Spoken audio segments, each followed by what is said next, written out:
बाबा आखंडलमणि पीठ पाई 10 कोटी घोषणा। आसंतु वीडियो माध्यम डिटेल्स जानिबा केबे 10 कोटी मिलिबो।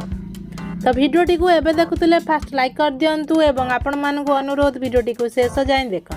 तो आसंतु वीडियोटी को स्टार्ट करिबा। समस्त मो नमस्कार, मु लिपा आपण मानकु स्वागत करूछि मो यूट्यूब चैनल लिपा मनी राइट को। तो बाबा आखंडलमणि पीठ पाई 10 कोटी घोषणा करा जायछि। ए नहीं घोषणा कले उपमुख्यमंत्री प्रभाती परिडा। तो मंदिरर उन्नतिमूलक कार्य अर्थ राशि घोषणा कले उपमुख्यमंत्री। तो राज्य पर्यटन विकास पांठि 10 कोटी सहायता प्रदान करा जाउछि। तो आज जागर रे बाबा आखंडलमणि को दर्शन करने को जाइथिले उपमुख्यमंत्री प्रभाती परिडा। तो मंदिर रे बाबा को दर्शन करने परे उपमुख्यमंत्री ए नहीं घोषणा करछन्ति।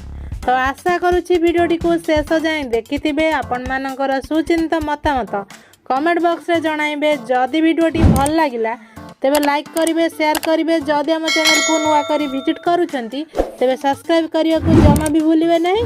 एहिपरि नुआ नुआ अपडेट जानिबा पई हम चैनल सहित जोड़ी होई थांतु। समस्त को मो तरफ हम चैनल तरफ बहुत बहुत धन्यवाद।